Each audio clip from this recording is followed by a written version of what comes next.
Bonjour et bienvenue sur le plateau d'un cœur qui écoute, votre émission de spiritualité. Aujourd'hui, nous avons le plaisir d'accueillir le Père Laurent Tournier. Bonjour Père. Bonjour. Alors vous êtes eudiste et puis surtout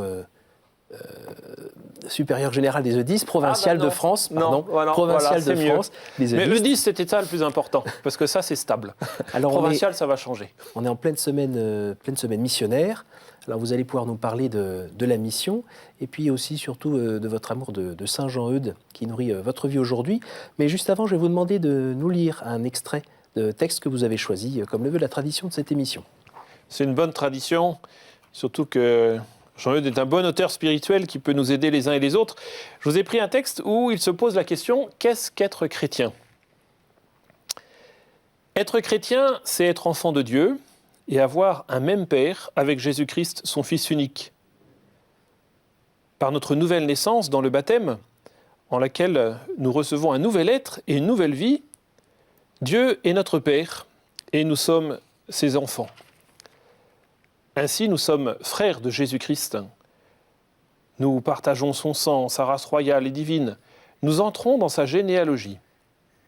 Alors, un chrétien, c'est un membre de Jésus-Christ. À raison de quoi nous avons une alliance, une union avec Jésus-Christ beaucoup plus noble, plus étroite, plus parfaite que les membres d'un corps humain avec leur tête. Il s'ensuit que nous appartenons à Jésus-Christ comme les membres à une tête, que nous sommes en sa dépendance, en sa conduite, comme les membres sont en la dépendance et en la conduite de leur chef, que nous ne sommes qu'un avec lui, comme les membres ne sont qu'un avec leur tête.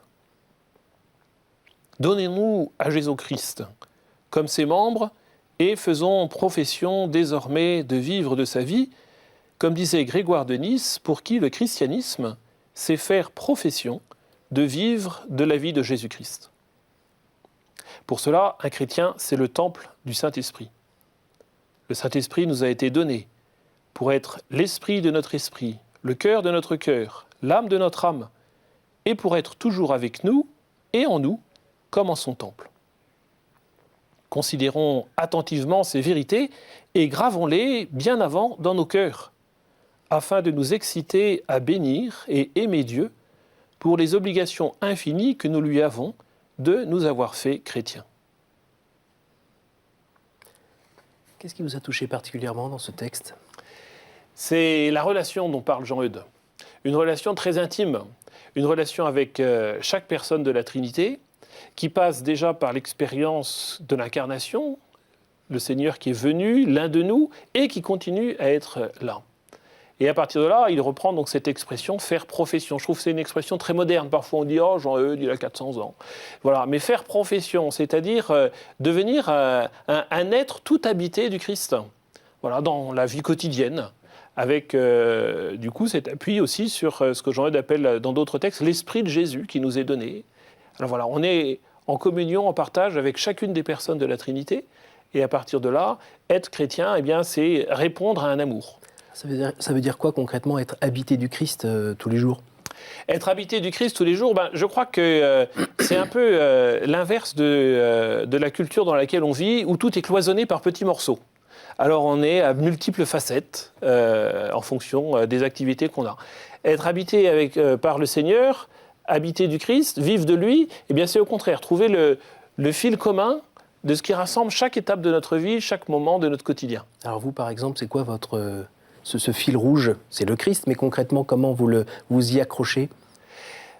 Ça commence du matin jusqu'au soir. Pour la nuit, je ne sais pas trop ce qu'il fabrique, moi je dors. Mais on peut se reposer en lui, les psaumes nous disent ça. Et à partir de là, comment être conscient, voilà, quand ça va bien, mais peut-être aussi quand on a telle ou telle appréhension, qu'on n'est jamais tout seul. Il est là avec nous. Il est là, nous sommes appelés à vivre de lui. Et je crois qu'à partir de là, c'est tout à fait une définition du bonheur. Une fois en aumônerie, il y a un jeune qui m'a dit « Mais est-ce que vous êtes heureux ?» Parce que c'est pas facile d'être heureux quand on est prêtre. Alors je lui ai dit « Ah bon, t'as essayé ?» Bon, ça, c'était... Et alors je lui ai dit « Bien sûr, je suis heureux, parce que je l'ai choisi. » Alors il dit « Ah oui ?» Ben oui, une fois qu'on a choisi le Christ, on a choisi d'être heureux. Choisi d'être heureux avec lui. Et ça passe vraiment par tous les instants, découvrir la création. Là, en ce mois qui nous ouvre, cette semaine qui nous ouvre à l'universalité de la mission, c'est assez remarquable de penser à telle ou telle réalité de la création, dans tous les paysages, dans tous les lieux où les gens vivent, et de se dire, bah oui, le Seigneur est là, il est au milieu de nous. Alors on va revenir à la mission, mais juste avant, être heureux, c'est quoi pour vous la définition de, j'ai envie de dire, du bonheur ou de la joie? J'aime bien, alors si c'est pour une définition, j'aime bien celle d'un philosophe qui nous dit que le bonheur n'est vrai que quand, comme un boomerang, voilà, on l'a donné à quelqu'un. Et je pense qu'un bonheur qui est enraciné dans le Christ, il devient plus grand quand on partage le Christ. Je ne peux pas rester comme une espèce de cul-de-sac où le Seigneur m'a mis tout un tas de dons, de relations, de connaissances avec lui, et puis, comme la grenouille de La Fontaine, de grossir et de m'enfler de ça. Non, c'est plutôt rentrer dans une démarche d'effet miroir. C'est-à-dire que ce que le Seigneur m'a donné, eh bien, c'est pour en refléter, pour le partager dans ce monde. Alors justement, dans le texte que vous avez lu tout à l'heure, on entend aussi cette dimension du groupe, oui. Qui se trouve aussi d'ailleurs chez les eudistes. Oui. C'est important pour vous ? Alors, c'est une de mes raisons fondamentales d'avoir choisi les eudistes. C'est justement par rapport à la vie communautaire.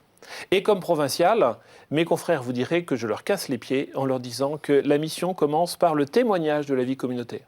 Je pense que notre monde aujourd'hui, il a vraiment besoin d'hommes qui ne se sont pas choisis et qui vivent ensemble et donnent ce témoignage que c'est possible. Aujourd'hui, dans la vie consacrée, on a aussi en train de clôturer l'année de la vie consacrée, eh bien, on voit que des gens qui vivent de plusieurs âges très différents, de plusieurs cultures, de plusieurs nationalités, c'est un témoignage qui frappe le monde.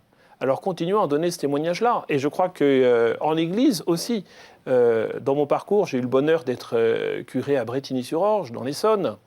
Il y avait, dans seulement la communauté chrétienne, on avait recensé 17 nationalités différentes.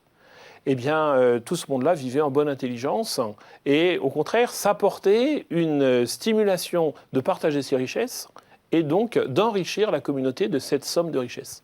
Je pense que le bonheur passe par là, justement. Alors, vous avez, dans votre expérience personnelle, un peu une expérience de mission, lorsque vous aviez à peu près la vingtaine, plutôt en Europe de l'Est. Vous pouvez nous raconter un petit peu? C'était peut-être un peu avant la vingtaine? C'était un peu avant la vingtaine. Ça, voilà, c'est un peu Mathusalem quand même. Il faut se remettre ça. C'était encore donc dans les années 80, les blocs de l'Est, les oppositions, le rideau de fer, le général Jaruzelski, Solidarnosc. Voilà, c'était cette ambiance-là. Moi, je sortais du lycée. J'avais eu le bonheur de vivre mon lycée chez les Frères de l'École chrétienne. Il y avait tout un mouvement de solidarité vers la Pologne. Et donc, j'ai entrepris avec d'autres de m'investir. Comme je faisais des études de bâtiment, cette aide humanitaire a un petit peu évolué. L'aide humanitaire classique, quelque part, c'était vêtements, alimentation, médicaments. Et puis là, on est passé sur des projets de construction. Offrir des bâtiments clés en main.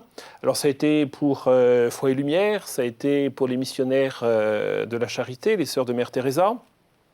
Et c'est à travers cela que j'ai justement découvert que par rapport à la profession d'architecte, dans laquelle j'allais dire j'apprenais, mais enfin c'est pas tout à fait exact parce que mon grand-père est architecte, mon père aussi, voilà, je faisais des études d'architecture. Mais enfin en tout cas, dont j'étais en train d'acquérir quelques compétences, j'ai vraiment tout de suite touché le cœur, c'est-à-dire que c'est un métier qui se met au service de l'homme, de son cadre de vie, et ça prend tout son sens si cet homme-là est justement un orphelin, si c'est un enfant de la rue de Bucarest, si c'est un sans-abri de Varsovie, alors qu'il fait moins 40 l'hiver. Et alors, voilà, créer un cadre de vie pour cela.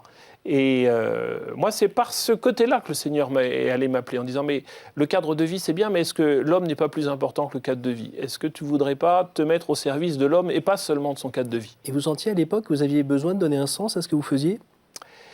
Il y avait déjà le sens du collectif, parce que c'est une aventure quand on a 18, 19, 20 ans, qui se vivait avec une très forte dynamique d'équipe, avec des gens qui étaient évidemment plus âgés que moi pour certains, et d'autres qui étaient des compagnons de route avec qui on est toujours en lien.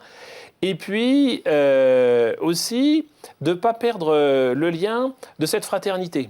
C'est-à-dire que ces personnes qui étaient l'handicapé mental, ces personnes qui sont ceux de la rue, étaient des frères. Et ça valait le coup de servir cette fraternité-là.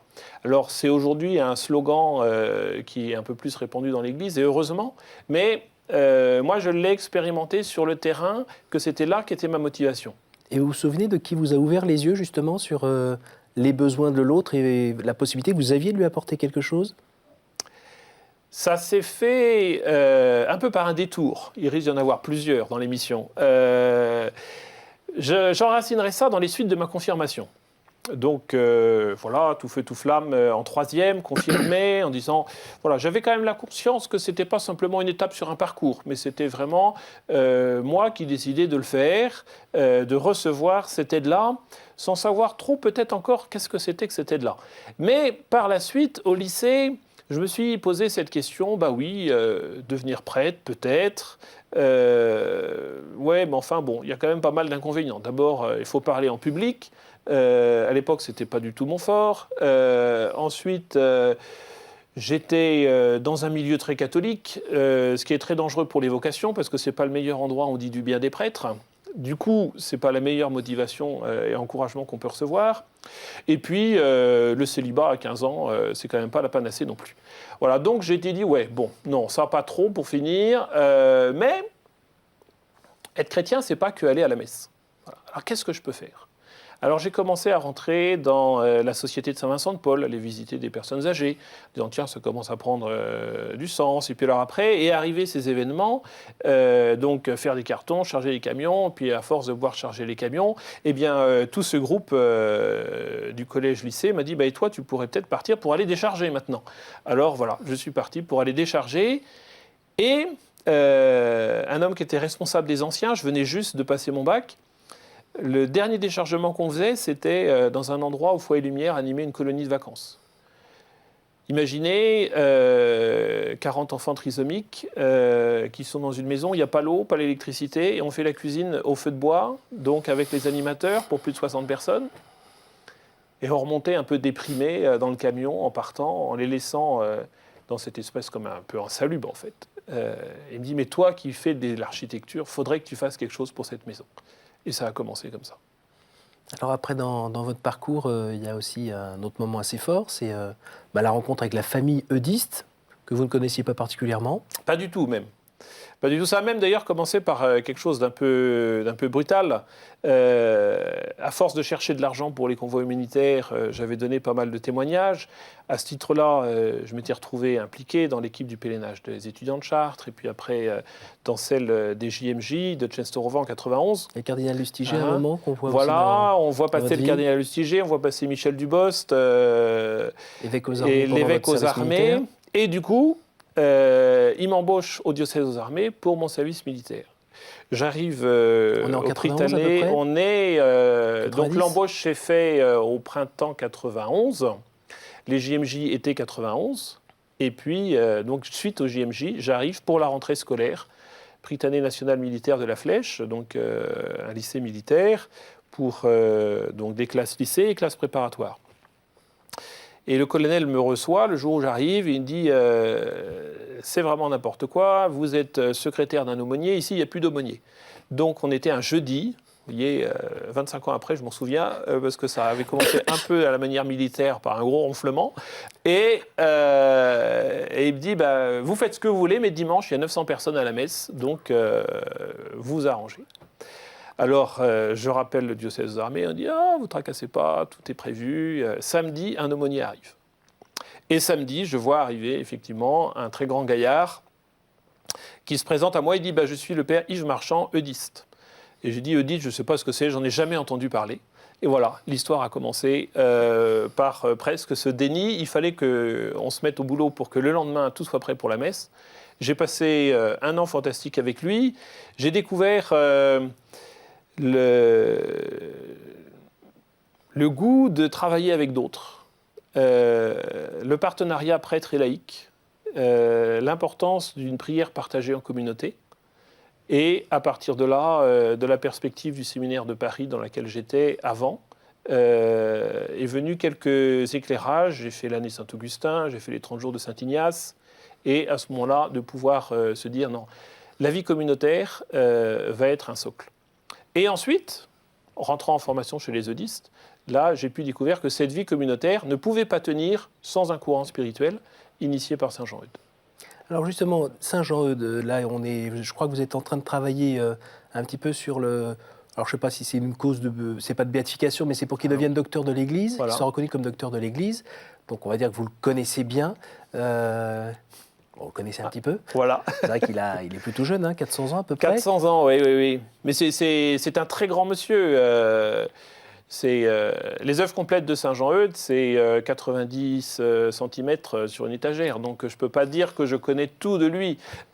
Surtout qu'il y a des parties qui sont en latin, donc je ne suis pas complètement expert en la matière. J'arrive à me débrouiller. Alors dites-nous, saint Jean-Eudes, pour vous, qu'est-ce qu'il vous a apporté dans votre vie de foi, dans votre relation à Dieu?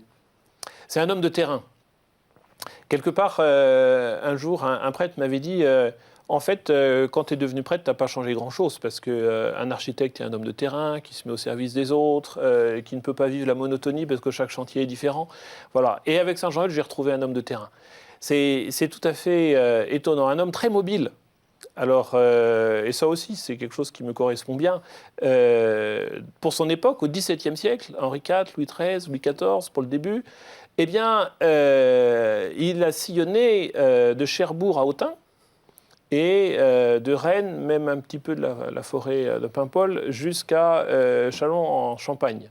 Voilà, donc un immense territoire qu'il a labouré. Aujourd'hui, en tant que provincial, j'imagine que vous voyagez aussi pas mal, mais dans votre relation intime avec le Christ, alors est-ce que c'est un grand frère? Est-ce que c'est un maître?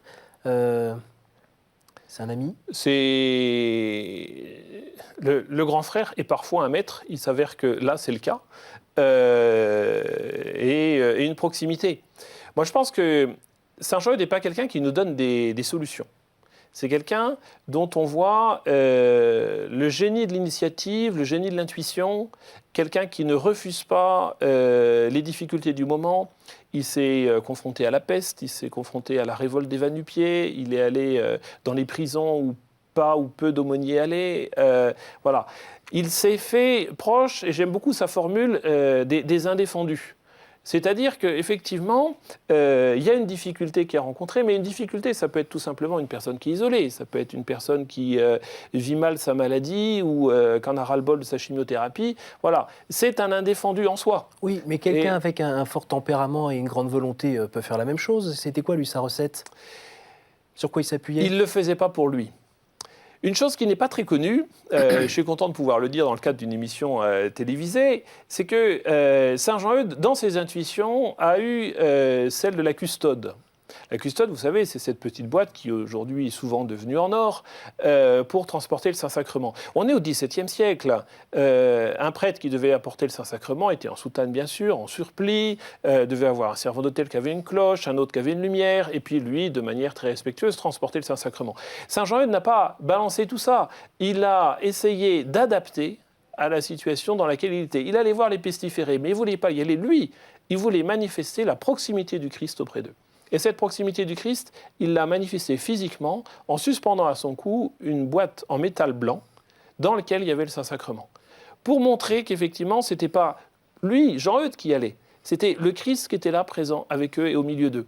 Et moi, je trouve que c'est ça aujourd'hui la mission, puisqu'on est dans la semaine missionnaire mondiale. Eh bien, c'est de manifester cette présence du Christ. Voilà, le Christ, ce n'est pas une histoire du passé. Le Christ, c'est aujourd'hui, il est là avec nous. Alors comment vous le manifestez aujourd'hui? Alors évidemment, vous n'avez pas de boîte avec une custode aujourd'hui. Enfin, vous avez quand même votre col romain, on voit que vous êtes prêtre, mais comment vous le manifestez, vous, aujourd'hui? Je crois qu'il ne faut pas hésiter d'en parler. Ça met pas de côté tout ce qui est théologie de l'enfouissement ou autre, mais je pense qu'aujourd'hui, on est dans une structure et une société qui est déchristianisée, pour qui le Christ est un inconnu. Et étonnamment, au XVIIe siècle, c'était la même chose, on oublie ça souvent. C'est que Jean-Eudes a labouré une France qui baptisait à grand seau d'eau, mais derrière, il ne se passait rien. Les églises, elles n'étaient pas plus pleines au temps de Saint Jean-Eudes qu'aujourd'hui. Sauf qu'il y avait quand même une culture chrétienne. il y avait quand même une référence permanente, même le roi s'exprimait, pas forcément au nom de Dieu, mais il savait qu'il était de droit divin. Donc on ne faisait pas de dissociation.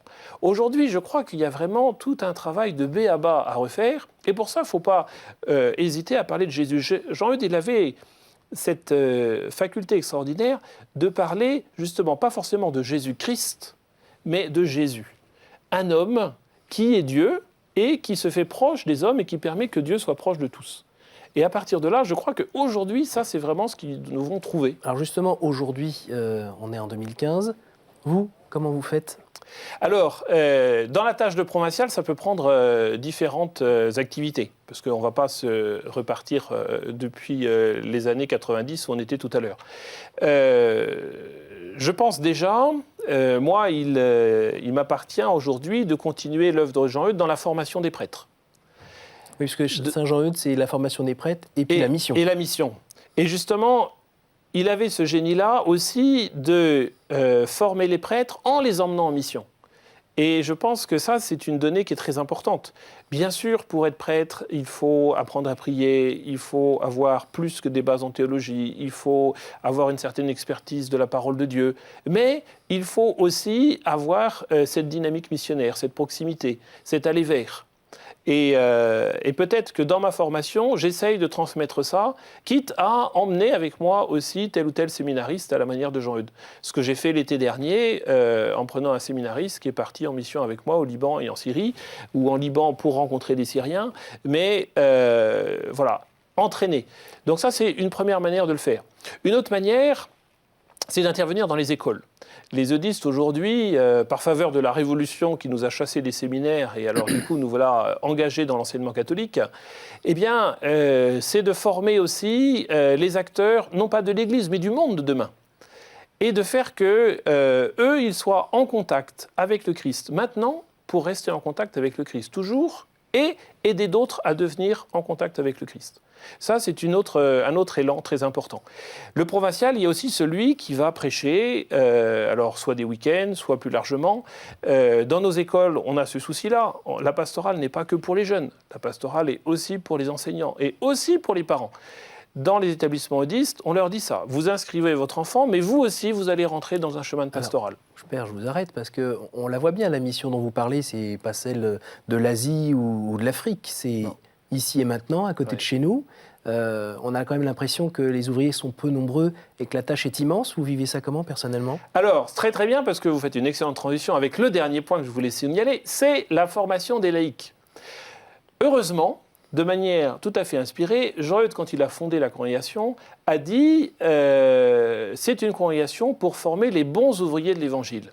Il n'a pas dit que c'est une congrégation pour former des prêtres, mais les bons ouvriers de l'Évangile. Alors c'est sûr qu'à son époque, la visée, c'était celle-là. Mais quand on regarde, Jean-Eudes a d'abord fondé une communauté de sœurs, Notre-Dame de Charité, aujourd'hui Notre-Dame de Charité du Bon Pasteur. Il a fondé la congrégation de Jésus et Marie, qu'on a l'habitude d'appeler les eudistes, et il a fondé aussi une société de laïcs, la Société du Cœur Admirable. Donc il a pris l'ensemble des vocations pour que chaque personne dans l'Église se retrouve en situation d'être missionnaire. Donc aujourd'hui, effectivement, la formation des laïcs est la quatrième dimension à laquelle il faut se consacrer énormément. Parce que moi, je ne suis pas du tout dans la logique à geindre que le nombre de prêtres, c'est une conséquence de ceci, cela. Ça pas l'air de vous inquiéter d'ailleurs. Une chance, non. On n'est pas du tout au chômage. Il y a du monde dans les séminaires à former. Il y aura des prêtres demain. Mais il n'y aura pas que des prêtres. L'Église fonctionne aussi avec tous les baptisés. Et donc notre responsabilité, justement, si on veut assumer l'héritage de Saint Jean-Eudes, eh bien, c'est aussi de mettre chacun en marche. Alors Père, on arrive au moment où il faut que je vous pose les 3 questions rituelles de la fin de cette émission, qui arrive très vite d'ailleurs. Quel conseil donneriez-vous à quelqu'un qui aurait envie de rencontrer Dieu et qui vous demanderait par quoi il doit commencer ? Je pense qu'il faut commencer simple et découvrir cette proximité. Ça dépendrait de l'âge. Mais enfin, si c'est un jeune que je peux rencontrer en aumônerie d'étudiants, par exemple, qui est là un peu emporté par les copains et puis qui découvre qu'il y a peut-être quelque chose à creuser et qu'il n'y connaît rien, je lui dirais, peut-être commence par lire les Actes des Apôtres. C'est un roman d'aventure extraordinaire. Il se passe plein de choses, il y a des rebondissements. On peut suivre un personnage, puis on le perd, on en retrouve plus loin. Et à travers ça, on découvre que tous ont une relation particulière avec le Christ. Et à partir de là, c'est faire l'expérience, vous savez, de Philippe, hein, qui va et qui dit « Tiens, mais qu'est-ce que tu lis ?» Ah, donc on ne va pas rester tout seul dans sa lecture et en butant, parce que forcément, celui qui va se mettre à lire les Actes des Apôtres et qui ne les a jamais ouverts va buter en disant « mais je ne comprends rien en fait. Bon, j'ai bien compris l'histoire, mais en fait, le personnage principal, Dieu, je ne comprends pas. » Alors à ce moment-là, il se mettra en route avec d'autres. Quel est votre héros, votre saint, la personne que vous trouvez la plus admirable? Il y a beaucoup de saints. Allez, je vais tricher, je vais vous en donner 2. Parce que sinon je ne serais pas vrai. Saint Jean-Eudes, parce que je ne peux pas le mettre de côté. C'est un maître spirituel, il nous a laissé des textes fantastiques. On peut vraiment boire à la source quand on est avec lui. Et il partage sa propre expérience spirituelle. Mais je mettrais Saint Laurent quand même aussi. Parce que c'est un saint qui n'est pas très connu, mais en tout cas, moi, il m'accompagne bien. Par rapport, justement, c'est le point commun entre Jean-Eudes et Saint Laurent, c'est le souci des petits. Il ne faudrait pas oublier Saint Joseph. Au jour du jugement, qu'aimeriez-vous que Dieu vous dise? Peut-être que Dieu est un peu comme Jean-Eudes, un peu normand. Alors, il dirait, bon, c'était pas mal.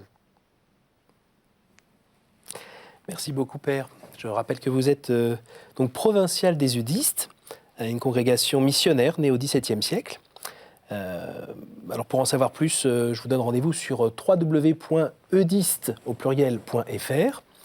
Merci beaucoup, Père, pour votre présence. Et puis, pour voir ou partager cette émission, vous pouvez aller sur ktotv.com et rendez-vous la semaine prochaine.